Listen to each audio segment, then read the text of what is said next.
예레미야 요 19장 역시 가만 보면 아까 우리 18장에서 시청각 교육이라는 얘기를 했죠. 또 역시 19장도 시청각 교육입니다. 아까는 그 토기장이 농로, 토기장이가 그릇 만들다 깨지면 팍 부숴버리고 하는 권한이 있다라는 얘기를 하기 위해서 시청각 교육을 했다면, 지금 여기서는 뭐냐 하면 오지병. 오지병이 뭐 혹시 아세요? 오지병이 뭔지? 오지병이 이렇게 동그랗게 되고 요 아구가 이렇게 좁은 요 병이 이 오지병이래요. 이렇게 꽃병같이 이렇게 생긴 거, 요런 병인데, 보통 그런 데다가 물이나 뭐 포도주나 이런 거를 담아서 이렇게 먹는 병이라서 좀 고급스러운 병이라고 합니다.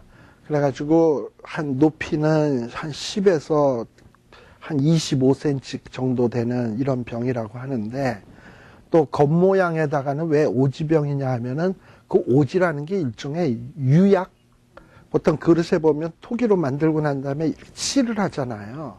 그 오지가 바로 그 칠하는 뭐 그런 건가 봐. 그렇게 해서 이렇게 칠을 하게 되면 이제 이렇게 병으로 완성되게 되는 그런 병인 것 같아요. 그런데 하나님이 이 토기장이에게 가가지고 오지병을 하나 사라는 거야. 그런데 사는데 누구를 같이 가냐 하면은 백성의 어른들, 제사장의 어른 몇 사람을 데리고 이 하시드 문 어기 곁에 있는 흰놈 아들의 골짜기. 참 복잡하다.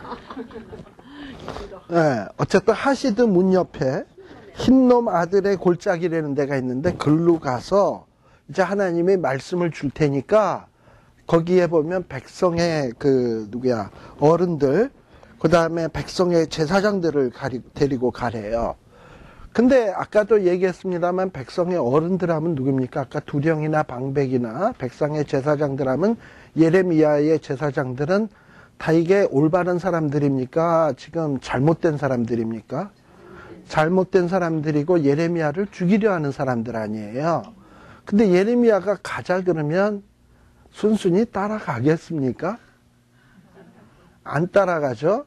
근데 지금 여기 이 19장에 보면 지금 따라가고 있어요. 따라가고 있어요.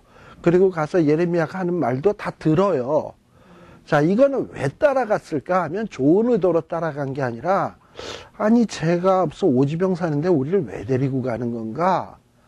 그리고 저 흰농 골짜기로 가자는데 왜 가는 건가? 그래, 한번 따라가서 저 예레미야가 혹시 실수하는 거 있으면 꼬투리를 탁 잡아서 요 기회에 예레미야의 혀를 갖다가 어떻게 해놓고 예레미야를 죽이기로 했으니까 요 기회에 어떻게 꼬투리를 잡아서 칵 처리를 해야 되겠다, 요런 마음으로 따라가는 거란 말이에요. 아시겠죠? 예, 그래가지고 여기 보면 하시드라고 하는 문이 나와요. 이 하시드 문은 아마도 학자들 얘기하기를 그 옹기를 굽는 토기장이들이 있는 마을, 또는 그런 토기장이들이 구운 옹기를 파는, 그 물건들 파는 장소가 있는 곳에 하시드라고 하는 문이 있었다고 얘기를 해요. 그 근처로 가서 이제 옹기를 사야 될 거 아니야. 그리고 사갖고 지금 어디를 가냐면 흰놈의 아들 골짜기로 가는 거예요. 근데 이 흰놈의 아들 골짜기는 어떤 곳이냐면, 흰놈 골짜기에서는 보통 모압이나 암몬 우상에게 제사 드리는 곳이 거기 있어요. 근데 모압과 암몬 우상에게 무슨 제사를 드리냐? 어린 아이를 불에 태워서 드리는 무서운 제사예요. 사람을 죽이는, 그래서 불태워 드리는 모압, 암몬 이런 신, 몰렉이나 그모스에게 이런 인신 제사를 드리는데, 이스라엘 백성들이 그 흰농 골짜기 근처에서 이렇게 자식들을 불에 태워 드리는 이런 우상 제사를 지냈어요. 근데 지금 그곳으로 가라는 거야. 옹기를 들고 예레미야를 보고, 또 백성의 두령들 데리고 제사장들 데리고. 그래서 이제 거기에 딱 갔더니 하나님이 예레미야에게 말씀이 탁 내린 거죠. 내리면서 말씀이 내리게 되는데, 자, 거기에 보면 하나님이 뭐라고 얘기를 하냐면, 이곳에, 그러니까 그 흰농 골짜기나 하시드 문은 다 어느 근처에 있는 거냐면 예루살렘 성전에서부터 얼마 멀지 않은 곳이에요. 그러니까 아마 큰 지역으로 하면은 우리가 뭐 LA 카운티 하듯이 예루살렘 카운티 안에 있는 곳이 하시드문, 또 흰놈 골짜기, 예루살렘 성전, 이게 다 예루살렘 카운티에 속한 걸 거야. 그러니까 하나님께서는 이제 이 예루살렘 카운티를 어떻게 하시냐? 이곳에 재앙을 내릴 것이다. 근데 이 재앙이 너무너무 무시무시해가지고 사람들의 막 귀가 진동할 정도로 무서운 이런 재앙을 내릴 것이다. 왜 이런 재앙을 내릴 수밖에 없냐? 4절에 보게 되면 그들이 누굴 버렸다? 나를 버렸다.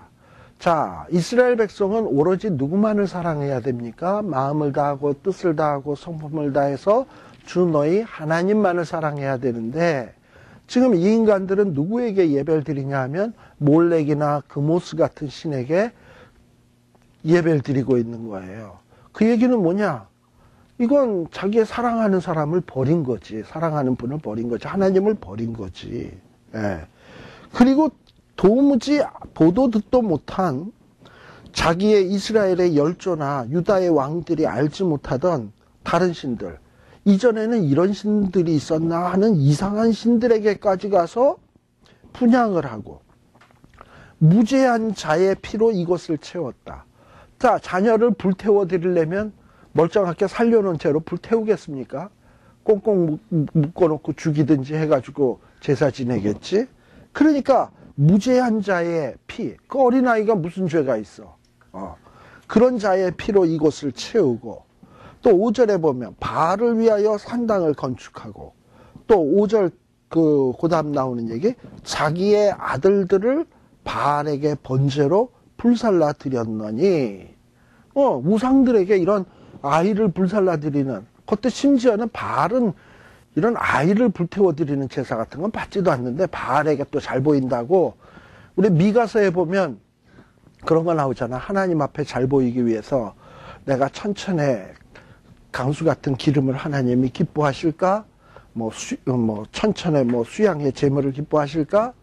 아무튼 그러고 나오잖아요. 아니면 내 몸의 열매를 드릴까? 그러면서 내 몸을 드릴까? 그랬는데 나중에 뭡니까? 인자야, 하나님이 원하시는 것이 내게 무엇인지 보이셨나니 하나님이 원하는 건 기름도 아니고 양도 아니고 네 몸의 열매도 아니고 하나님이 원하시는 것은 공의를 행하고 정의를 행하고 고아나 과부를 돌아보고 하는 거라고 쫙 나오잖아요. 예. 그것처럼 여기에 보게 되면 이 바알을 섬기는 사람도 꼭 또 바알이 원하시는 식대로 예배 드린 것도 아니야. 지 생각에 바알이 이걸 원하나 해가지고 이런 식으로 드린 거야. 아무튼 그런 제사니 이게 하나님이 언제 명한 적이 있나요? 하나님이 이게 뜻한 바인가요? 전혀 아니거든. 엉뚱한 방식으로 완전히 자기가 도취돼가지고 지 혼자서 이런 걸 생쇼라 그러죠. 생쇼를 하고 있는 거예요. 그러면은 하나님이 뭐라고 얘기하냐? 어떻게 하시냐? 6절. 그러므로 나 여호와가 말하노라. 내가 다시는 이곳을 도벳, 그곳의 지명 이름이 도벳, 흰놈 아들 골짜기라고 칭하지 아니하고 뭐라고 한다? 살육 골짜기로 칭하겠다. 개역개정에서는 죽음의 골짜기라고 나오나 보죠. 네, 어쨌든 여기에 보면 원래 이름은 도벳인데 원래 이름은 흰놈 아들의 골짜기인데 더 이상 지명이 그렇게 되는 게 아니라 너무나도 많이 죽어가지고 그것을 뭐라고 부른다? 살육의 골짜기. 우리가 보통 캄보디아 하면은 원래 이름이 뭡니까? 캄보디아죠. 네? 원래 이름이. 근데 캄보디아를 얼마 전까지는 뭐라고 불렸냐면 킬링 필드라고 부르잖아요. 왜 그랬습니까? 캄보디아는 정상적인 자기 이름이 있는데 워낙에 그게 공산화되면서 수없는 사람이 죽고 나니까 그 지역을 뭐라고 부르냐면 킬링 필드라고 얘기하는 거예요. 그렇잖아요. 그것처럼 흰놈, 골짜기. 우리 권사님 말씀하시더니 드디어 오셨네. 왜 안 오시나 했는데. 자, 그 흰놈 골짜기, 도벳. 사실은 이렇게 불려지던 도성이 워낙에 이스라엘 사람들이 너무 많이 죽어가지고 하나님의 재앙을 받아서 그것이 앞으로는 뭐라고 불려지냐? 살육의 골짜기, 죽음의 골짜기로 불려지게 된다라는 거예요. 예를 들어서 누가 턱 나타나서 LA가 이제 킬링 필드로 불려질 것입니다 하면 우리들이 뭐라고 생각해요? 저 사람 저 미쳤나 이럴 거 아니에요. 아마도 예레미야가 이렇게 얘기하니까 예레미야를 미쳤나 그랬겠죠.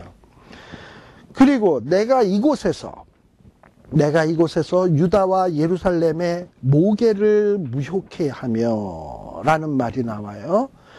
여기 유다와 예루살렘의 모계가 뭐겠습니까? 왜 흰놈 아들 골짜기에서 예배를 드리고 도벳에 와서 아이들을 잡아서 불태워 드리는 제사를 드렸을까요? 지 복받겠다는 거지, 계획은. 지가 행복해지겠다는 거지. 근데 그게 자기 계획이에요. 모계라는 말은 뭐냐면 계획이라는 말이에요. 개역개정에는 뭐라고 나오나요? 그냥 계획으로 나와요? 예루살렘의 계획을 근데 이건 뭐 옛날 성경에는 모계라고 나왔어. 되게 어려운 말로 나왔어. 예루살렘의 계획한 거. 그렇게 써놨어요. 그러니까 참 알기 힘들죠. 모계, 그러니까 플랜이야. 쉽게 얘기하면. 심플하게. 그러니까 유다와 예루살렘 사람들의 지금 플랜이 뭐야? 왜 애를 잡아 제사드려? 왜 우상에게 예배드려? 지복받겠다는 거예요. 이게 자기네들의 계획이야. 근데 그 계획을 하나님은 어떻게 하겠다? 무효케 하겠다. 전혀 안 이루어지게 하겠다라는 거예요. 근데 이것이 우리가 이제 우리말 성경으로만 보면 별로 표가 안 나는 건데, 히브리어에 무효케 한다라는 말은 뭐냐면, 바카크라는 말이에요. 바카크. 바카스가 아니고 바카크. 그 다음에 오지병 아까 나왔죠? 오지병은 뭐냐면 박부크. 그러니까 하나님이 예레미야 보고 너 박부크를 사라 그랬어요. 박부크를 사서 나중에 이 오지병은 어떻게 하느냐 하면 그 예레미야 보고 뭐라 그러냐면 이 오지병을 깨뜨려. 쭉 보면 거기 몇 절에 나오느냐 하면은 10절에 보게 되면 너는 함께 가는 자의 목전에서 그 오지병을 깨뜨려라. 자, 함께 간 자가 누굽니까? 예루살렘의 두령, 예루살렘의 제사장들이에요. 이들이 바로 흰농골짜기 도벳에서 뭐 했던 자들이냐 하면 인신제사드리고 지들 복받겠다고 하나님을 경록해 하는 죄를 범한 자들이에요. 그리고 그들의 그 계획은 뭐였냐 하면 바카크를 얻겠다는 거예요. 그런데 바카크를, 그러니까 바카크가, 모계를, 어떤 자기의 계획을 이루겠다는 거였어요. 근데 하나님이 그거를 무효케 하신다는 거야. 무효케 한다는 얘기는 바카크 하시겠다는 거야. 그런데 이 예레미야가 뭘 들고 갔냐면 박부크를 들고 갔어. 힘들죠? 박부크를 들고 가가지고 오지병을 갖다가 깨뜨렸어. 바카크가 돼버렸단 말이죠. 박부크가 바카크가 돼버린 거야. 이해되세요? 그러니까는 박부크가 깨졌으니까 오지병은 일종의 계획이겠지. 오지병이라는 뭔가를 의도하고 해서 만드는 거 아니에요. 물을 담아 먹든지 술을 담아 먹든지 뭐 하기 위해서 만든 건데 그게 깨지면 오지병으로서의 어떤 역할이 무효화되는 거잖아. 이해되십니까?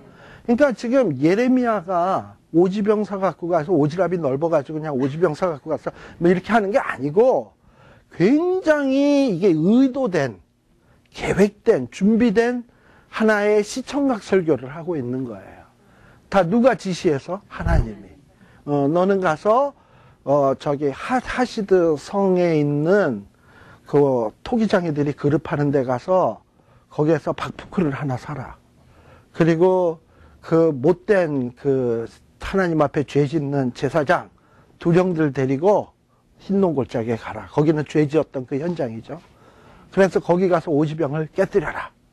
그러면서 뭐라고 얘기를 하냐면은 너희들의 도모는 하나님이 무효케 하실 것이다.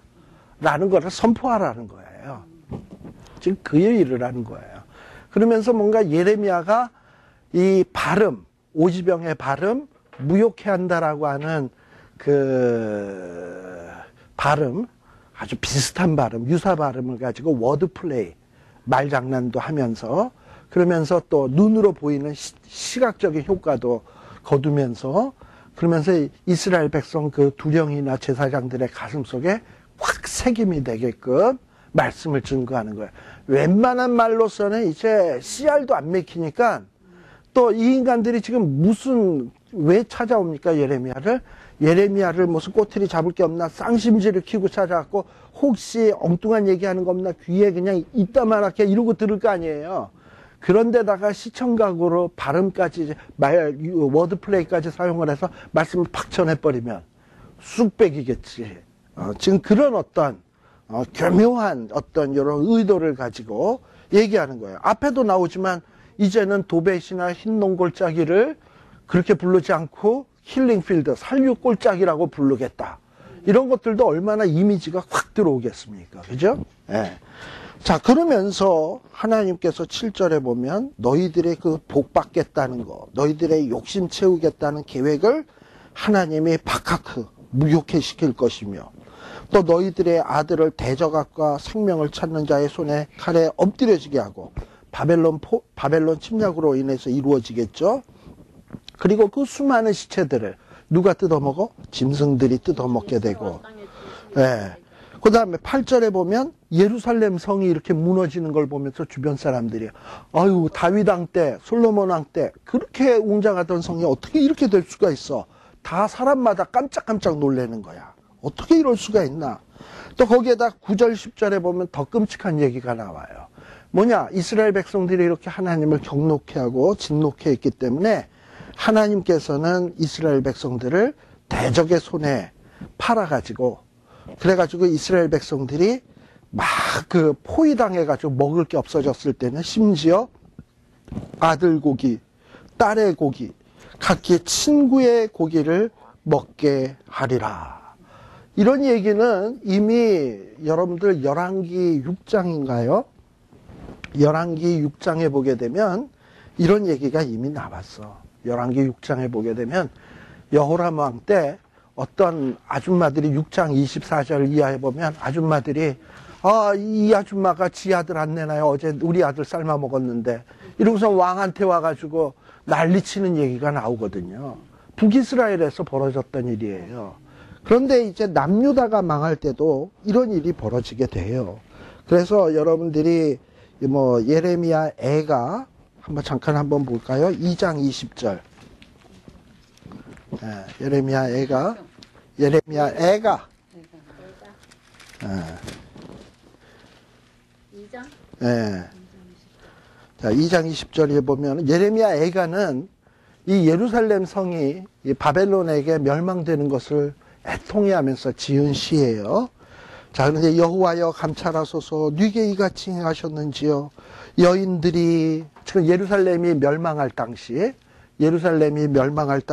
예레미야가 눈으로 지켜보면서 끔찍한 광경을 지켜보면서 슬퍼하는 얘기예요. 근데 2장 20절에 보면 여호와여 지금 이 벌어지는 끔찍한 상황을 제발 좀 봐주세요. 네게 이같이 하나님이 이렇게 끔찍한 일을 우리가 비록 죄를 졌지만 하나님이 지금 우리에게 지금 징계하고 계시는 것 아니겠습니까? 하고 지금 예레미야가 얘기하는 거예요. 여인들은 엄마들이에요. 여인들이 어찌 자기의 열매 곧 손에 받은 아이를 먹으오며 제사장들과 선지자들이 어찌 주의 성소에서 살육을 당하오리까. 이게 바벨론에게 침략당했을 때 현실로 나타났던 일이거든. 그러니까 지금 예레미야가 예언하는 이유가요. 2장 20절에 보면 현실로 나타난 일이거든. 예루살렘 멸망 때. 그래서 예레미야가 지금 19장 9절에 예레미야 19장 9절에서 예언한 것이 바벨론에게 멸망당할 때에 실제 예레미야 2장 20절에서 이루어지고 있는 거예요. 그래서 너희들이 아들의 고기, 딸의 고기, 친구의 고기를 먹으리라 라는 거예요. 그러니 사실은 이게 제사장이나 두령들은 자기네들이 복 받겠다고 지금 행동한 거잖아요. 복 받기는커녕 자식 고기 먹게 생겼어. 그래서 너희들의 그런 계획이 깨질 것이다. 봐라. 이 오지범 깨뜨리는 거. 짱! 하고 깨뜨리면서 너희들의 목에도 이와 같이 깨진다라는 거를 아주 시청각 교육으로 짠하게 보여주는 거예요. 자, 그리고 또 하나님이 뭐라 그러냐. 11절에 보시면 이와 같이 그들에게 이르시기를 만군의 여호와께서 이같이 말씀하시되 사람이 토기장의 그릇을 한번 깨뜨리면 완전하게 할 수 있어요? 없어요. 한번 깨지면 더 이상 회복 불능인 거예요. 회복하기 힘들다라는 거예요. 그리고 하나님이 이렇게 백성들이 하나님을 진노케 해서 진노를 받게 되면 이곳은 뭐같이 되게 하겠다? 이 성으로 도벳 같게 하리라. 이 도벳이라고 하는 말은 이 도벳은 무엇이냐 하면은 불 사르는 곳이야. 화장터. 자, 아까 어린아이들을 불태워 드렸으면 그 시신이 있잖아요.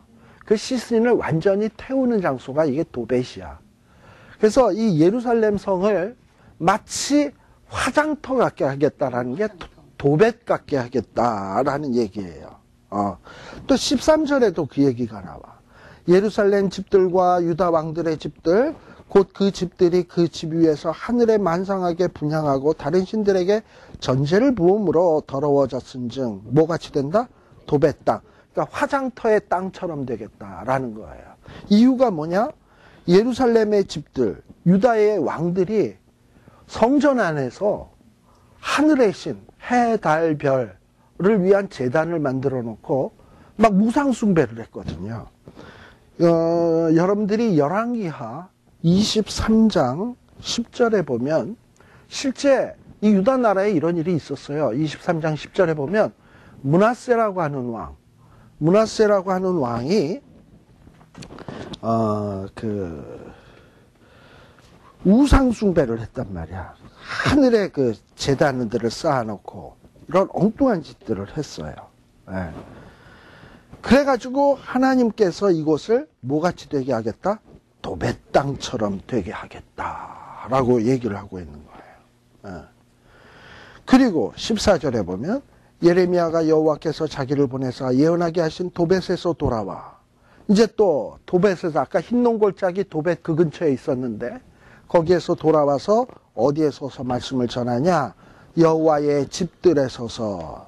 자, 여호와의 집들에는 불신자들이 모일까요? 신자들이 모일까요? 신자들이 모이겠죠. 불신자들이 여호와의 집들에 와 있을 이유가 뭐가 있어요. 그죠? 자, 그러니 예레미야가 주로 말씀을 증거하는 사람은 하나님의 백성, 신자들에게 얘기하는 거예요. 근데 이 신자들이 어떤 신자들이냐? 15절에 보면 하나님이 이 예루살렘 성에 모든 재앙을 내리겠다. 또 촌락에게도 내리겠다. 이렇게 아무리 얘기를 해도 이 신자들이 하나님의 말씀을 들어먹지를 않아. 청종하지를 않아. 그래서 결국은 하나님의 무서운 저주가 임하게 되었다라는 거예요. 참 목사가 제일 보람을 느낄 때가 언제냐? 자기가 설교를 했는데 설교를 한 모습을 보고 사람들이 변화돼가는 모습을 볼 때, 그때가 제일 보람이 있어요. 제일 기분이 나쁘고 갑갑할 때가 뭐냐? 그렇게 여러 번의 얘기를 했는데도 이전과 똑같아. 그러면 이게 제일 떡심 풀릴 때가 또 이게 목사의 그거예요. 근데 예레미야도 마찬가지인 거예요. 그렇게 자기가 수없이 시청각으로 50병까지 사가면서 그 아깝게 사서 또 깨뜨리잖아. 써보지도 않고. 이래가면서 말씀 증거했는데도 안 들어먹을 때. 이게 제일 슬픈 거예요. 그러니 예레미야가 얼마나 마음 아프고 슬프고 속상하게 선지자 활동을 했겠나 하는 것을 여러분들이 한번 머릿속에 이렇게 그리시길 바랍니다. 자, 그래서 오늘은 뭐 사람들 많이 빠졌으니까 더 이상 진도는 나가지 않고요. 오늘 18장과 19장 주로 예레미야의 시청각 설교를 중심으로 해서 좀 말씀을 드렸습니다. 예, 기도하고 마치겠습니다. 하나님 아버지 감사합니다. 참 유다의 백성들이 이 예레미야서의 말씀을 보면 너무나도 한심하구나. 참 어떻게 이럴 수 있을까? 어떻게 두령이 돼가지고 제사장이 돼가지고 이 모양밖에 보여줄 수 없을까 하는 생각이 듭니다만 바로 이것이 오늘날 교회의 모습이요, 우리들의 모습이요, 정말 우리 오늘날 한국 교계의 모습인 것을 깨닫게 됩니다. 하나님 아버지, 이런 모습을 보고 우리들이 안타까워하게 하시고 예레미야처럼 눈물로 중보하게 하시고 또 바른 말을 해야 된다면 목숨을 걸고 외칠 수 있는 자 되게 하여 주시옵소서. 그리하여 정말 이 시대를 주님 앞에 돌이키게 하는 귀한 주의 말씀에 복음의 사자들이 되게 하여 주시옵소서. 예수님 이름으로 기도드리옵나이다. 아멘. 마치겠습니다.